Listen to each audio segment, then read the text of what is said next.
I'm here with Mareo Johnson, one of the leaders of Black Lives Matter, a civil rights movement organization that has come from numerous killings of innocent or unarmed black men throughout the United States, across the nation. Trayvon Martin, Terrence Crutcher, just to name a couple. But there seems to have arisen some disturbing activity in the Tulsa area, and Mareo is coming to the studio to express to us what's going on. And from my understanding, this is something in a recent homicide that was close to you. So just, tell us what's going on. Well, we just had our 19th homicide the other day. A guy by the name of Carlos who was a friend of mine.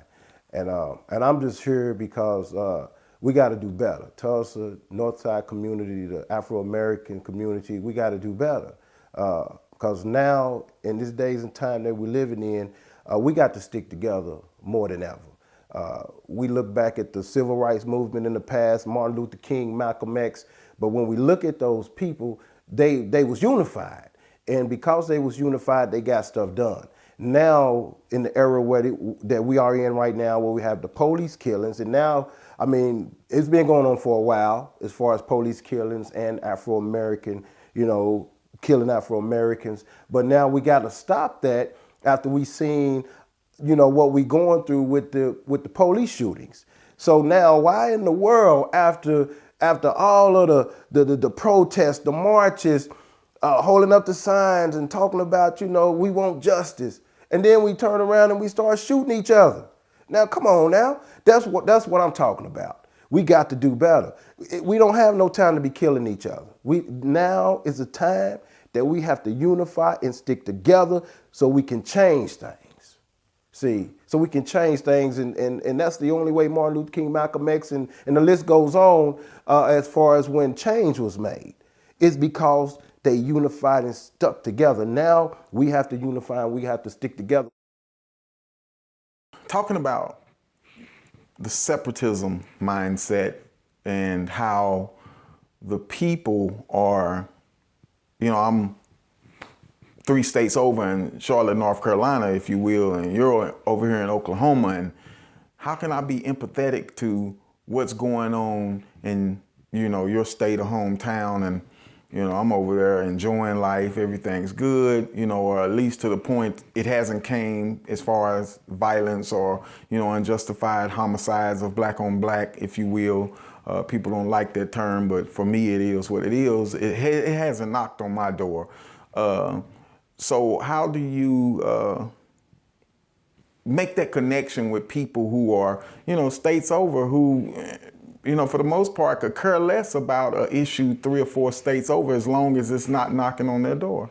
Well, as Afro-Americans, regardless of where we at, we have to be sympathetic to what's happening to our brothers and sisters that's, states over or whatever, or miles and miles apart, even if they're not facing those same issues, on a higher level, but still they have to be sympathetic with what's going on. And we have to network. See, we have to do better at communicating and networking with each other.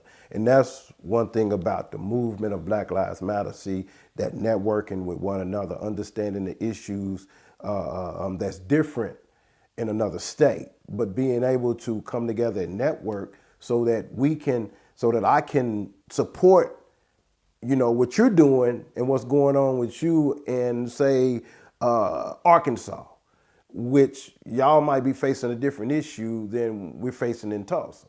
But we communicate those issues and we be in solidarity. See, that's the word that keeps it all together. That solidarity is what you go through, I'm going through. You know what I'm saying? What I'm going through, you going through. So it's all our fight. You know what I'm saying? And so that's why it's so important, man, that we as a people, we got to do better. We got to do better as coming together, communicating. We got to do better at unifying and stop, like when you was talking about the separatism, and the division. That is that plagues us so much, whether if it's religion, whether if it's politics, whether if it's financial, whatever, it plagues us. Division plagues us so much. We got to start looking at things like, you know what, being my brother's keeper is more important, and my sister's keeper is more important than a dollar. You know what I'm saying? We got to get back to that. Now we got to get back to that, because we once was there. I mean, when you look at the Black Panthers, where they, did fundraisers to feed the community and educate the community themselves. Why we can't do that? You know what I'm saying? Because we got to move out the separatism and the division, and then we can. See, I mean, we have so many people with so many talents and gifts. People that's gifted and all kinds of stuff. I mean, we have some awesome minded people, you know what I'm saying? And if we come together, see, that's the fear. That's the fear of what America has. If we come together, see, because they didn't even know us better than we know ourselves. And it's a shame, but we got to get to know ourselves. And that's another problem. See what I'm saying? Is that the youngsters out here that's wilding out, doing crazy things, they don't know who they are. See what I'm saying? They didn't fail for what the media portray them as. They don't know that they come from a lineage of kings and queens, and they don't know what they possess on the inside, and it's just like they throwing it away. But once they realize who they are, then they're gonna start seeing themselves in a different light, treating them, having respect for themselves, and in the meantime of having respect for themselves, they're gonna have respect for the next man. You know what I'm saying, or the next woman. So we gotta get back to that, and it's so important, man. You know what I'm saying? That we get back to that. And stop all of the division. Everybody wanna do stuff that's already being done. You see where I'm coming from? I mean, if we can start operating and working like, say you build houses, and I build cars. Let me stick to the building cars. You see what I'm saying? And then, I can build a car to go with your house. You can build a house to go with my car. You see, I mean, you know what I'm saying. Each one do their part. Do their part. And what they're skilled at, and they have the ability and talent to do, and kind of let the other person's experience, let them do what they do with the experience they have. Right. But here's the thing that I'm listening to you, and it raises a question in my mind. If I started a fire, I couldn't start it in all of the 50 states of the United States, especially the 48 states that are here. Wouldn't it be better if I tried to start the fire in one place and let it spread? Let it spread. The same thing with, what I hear you saying in your message is, everybody needs to be involved. There needs to be a national awareness. But the problem with that is, there needs to be a model somewhere first. Right. That fire needs to start somewhere first and then spread, because it seems like you got a lot of fires, but they're lit or started by different ideologies. And so they want the fire to spread for a different purpose than what you want the fire to spread for. And so guess what? The fires never burn for the same purpose, if you understand. So the message that you're giving and the awareness that you're trying to raise is not for the purpose that other people say we need unity or we need togetherness. Some people say religiously, financially, politically, culturalistically, taking back our identity. But wouldn't it be a better cause to approach it and say, let me start right here in my local community and be a model for the rest of the nation. Right. And then, kind of, and I hate to say this without offending people, but I'm going to say it anyway. It's kind of like the Jesus story. He started in one place, and as the rumor spread about him, then people came out to see and hear what he had to say. But he didn't start everywhere. He didn't start everywhere. Right. He went to the lost sheep of Israel first. And he started in one town to the next town. He even sent the disciples ahead of him after his reputation started to grow, if you get my point. So wouldn't it be a better ideology and a better formula, if you will, and strategy to start one place with strong campaign, advertisement? Hey, look at us. We're making it happen. It works for us. Right. It can work for you, as opposed to calling all the way over to New York from Oklahoma saying, y'all need to do just what we're doing. And they saying, but what, by what example and instruction? And that goes back to to the peaceful protests when, because a lot of, the states where they was rioting, I don't know if you remember about the phone call that Dewey Bartlett got from Barack Obama, where he was congratulating him. He was congratulating him on the way we handled the situation. But what I looked at and thought about was, Dewey didn't have nothing to do with that. Do you mean the Terrence Crutcher situation? Yeah. With Officer Shelby shooting him and he was unarmed? Okay. Right. And killing him? Okay. Exactly, on how people let justice, kind of took a step back to see, to trust justice this time, because there was people coming to me during this, we fired, we on fire, we upset, we passionate, it's a lot of fires coming together blazing, and see, that's one of the issues that I got right now is, look, we need to keep them fires blazing, but anyway, people was on edge. Oh, wait a minute, something can happen here. Wait a minute, we don't want nothing to get out of hand. We got people angry, upset, protesters out here in front of the courthouse. We got people over here, people over there talking about justice being served, filed charges against Betty Shelby. All this is going on. But I was one of the people, and it's all over the internet and everything, was like, hey, let's let justice, do what it's gonna do. Let's see. You know what I'm saying? But then people like, oh, it's the same old thing. It's just going to be the same old thing like before. And I believe, and I said this, I said, you know what? It's going to be different this time. Because see, with the Terrence Crutcher situation, it's plain as day. It's all over the world. We don't just have a few people looking at it. The world is looking at it. I goes into a store every now and then, and the guys behind the register be asking me, hey, what's going on with the case? Because they know me and Terrence was, we was tight and even went in that store from time to time. The world is aware of what's going on. The world is aware, and they asking questions, and they like, okay, and they watching and waiting. You know what I'm saying? And that's why this thing is worldwide. You know what I'm saying? So justice got to, prevail. It have to do the right thing, so that everybody, would be,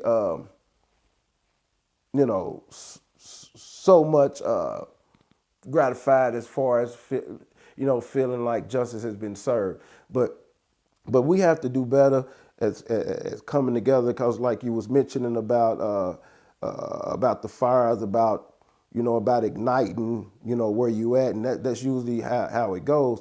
But and everybody being on one accord and not having the agendas, the personal agendas, it all have to be on the same accord. People with the same passion want to see the same results.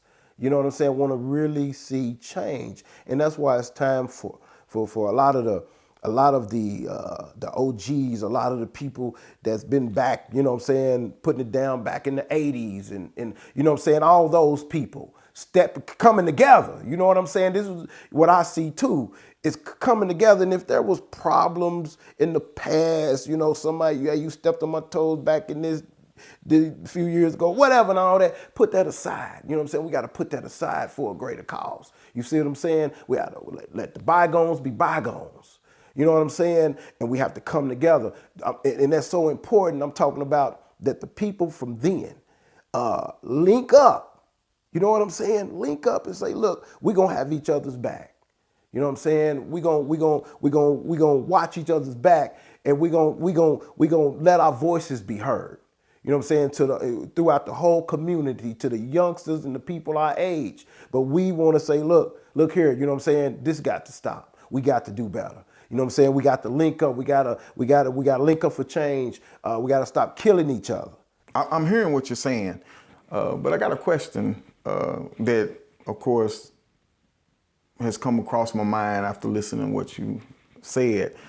And how much of the policy and procedure of an organization like Black Lives Matter can sustain its purpose and goal without bureaucracy coming into play? Right. Because I think the bureaucracy of these organizations, when it arrives, that's when people start to turn, a sour face or a frown towards the organization, because they're like, uh-oh, there they go, falling into the same pitfall. Now it's inner fighting, and it's for this reason and that reason that this is not working, or we stand for this or that, and they lose focus of the main purpose, and that's to help and reach out and assist people in a civil rights matter. Not only that, of course, for Black Lives Matter, but I'm just asking, can you see that you have to sustain the organization as far as your chapter and keep bureaucracy out? Right, definitely. That's so important, because we've seen that happen with previous, like I was saying earlier, understanding and seeing what happened with previous civil rights movements. Excuse me. But yes, we have to keep that out. And because see, what you have is when a movement starts and everything, and people see it starting to really be impactful, see a lot of potential in it. And then that's when you start seeing all of the other things come to bureaucracy and people, having different agendas and everything. But we have to do our best to keep the main thing the main thing. And Black Lives Matter as a whole network is set up to last. You know what I mean? Because the Tulsa chapter is an affiliation with the global network. You know what I'm saying? With the national movement. You know what I'm saying? I'm talking about where we're connected to that person that's connected to that person that connected to that person to the person who created it. You understand what I'm saying? So we're connected to the connection to the connect. You know what I'm saying? So I have a lot of understanding on what the movement is about. And I also have spoke on other issues concerning on how the Tulsa chapter, certain things and issues that we face that we're going to be spearheading. But yeah, that's so important that we keep the riffraff out. You know what I'm saying? And then you even get to the point where you was talking about, how we don't want that fighting within, different agendas, well, we believe that Black Lives Matter is this.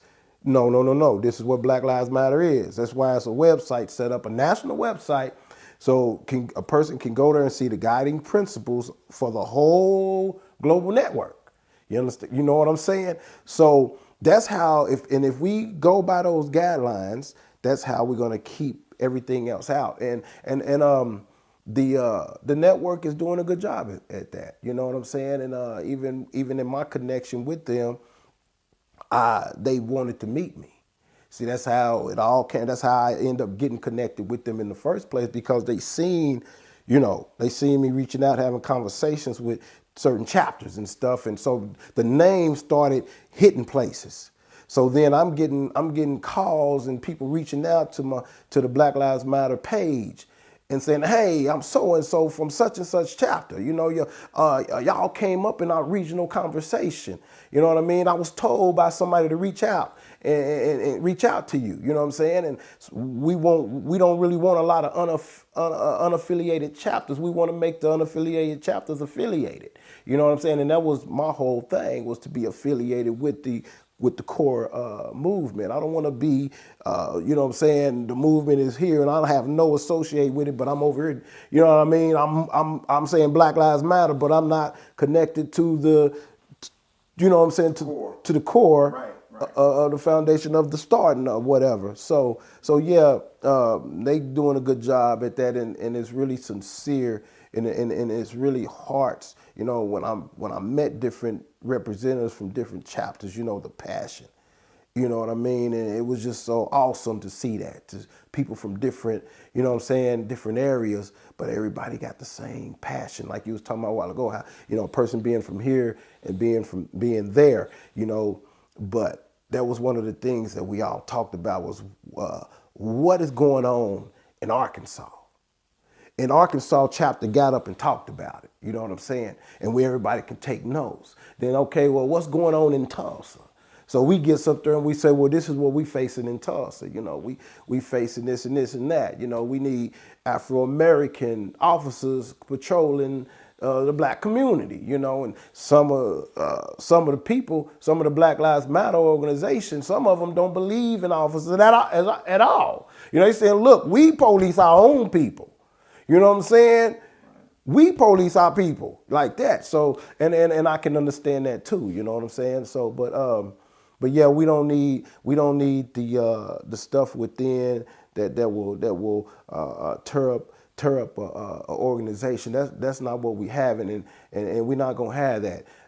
Everybody should come together, need to come together, and help the chapter grow. You know what I'm saying? And be behind it, support it. You know what I'm saying? People need to come and link up with it, because it is a powerful movement.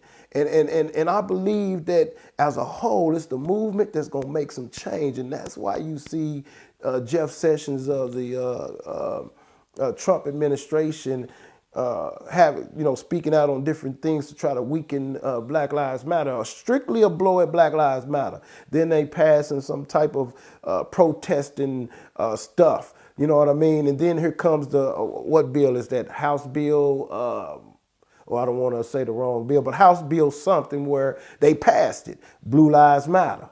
And then you get, I believe, an automatic death penalty if you kill a police officer. Now, why, if you kill a police officer, you get automatic death?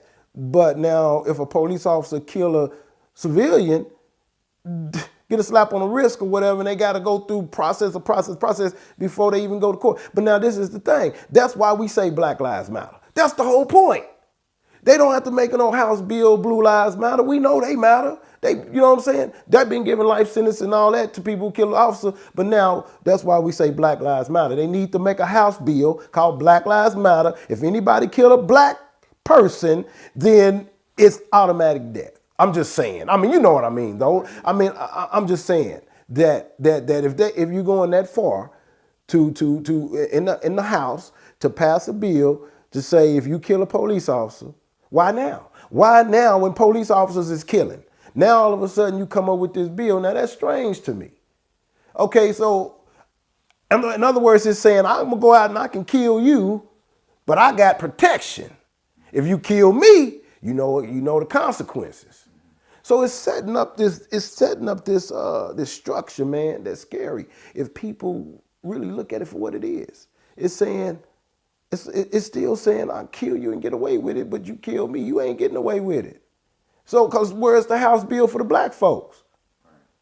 Where's the consequences if a law enforcement person kill a black person, or any person for that matter? But you know what I'm saying? Come on now, it's easy to see. That's why I say people got to wake up. That's important. I definitely will note that. I want to look into that myself. But just to wind up my interview with you, I have one more question for you real quick. Referring back to something you said earlier on in the interview about people coming back, the whole family structure, raising the kids, like, the village concept. How do you successfully bring that about when you know that these kids, this generation, the generation that we grew up in as well, never had that? When you've lost, as they say, it takes a village, the old African proverb, takes a village to raise a child. How do you implement that and instill that in the generations to come when they can't even relate to that and there's no example of it today? Everything is almost like loose ends and just wild in our household now. There's an absence of the father in a disproportionate way. How can you instill something in them such as the village concept, right, and it doesn't even exist to this day? Where's the example? Where's the model for you to show? Well, yeah, see, that's what we got to get to. We got to get, that's what, people that has wisen up have to get to the point and be them examples so that they can see, and that's the reason why there's an attack on the black family, because that African proverb is real. It takes a village to raise a child. You know what I'm saying? And so if the village is all toe up, then you have a bunch of, children coming up that's not right, mentally not right, So then we dealing with another situation, and that's why it hurts me to see a lot of Afro-Americans going to prison and babies at that, when a lot of the times it's a situation in the mind. You know what I'm saying? There's something there, you know what I'm saying, mentally. I mean, what, you know, that can be worked out, that can be fixed. But then you let that happen on the other side of the coin with a white guy, with a white person. That's the first thing they talking about is mental health. Seeing he gets some help. Oh, he got something's wrong with him. Oh, he did this. Oh, why did he do that? And then they want to examine his mind instead of, oh no, lock him up and throw away the key. See, we ain't never had that. So, but yeah. But getting back to that, we have to be that example, and how we get back to that is in the unification, when we unify. Those who have the mind and the hearts and the passion to unify, sit down and talk and about all the issues, and then being that example. Whether if it's just to start off with just a few people, but being that example and let them see, okay, well, that's what they're talking about. Well, just let me go a step further to make my point. If you say, okay, I want to make African chocolate cake, and I go to the grocery store and I can't find a box of African chocolate cake, I can't find the recipe nowhere, the recipe is missing, how do I make African chocolate cake? Well,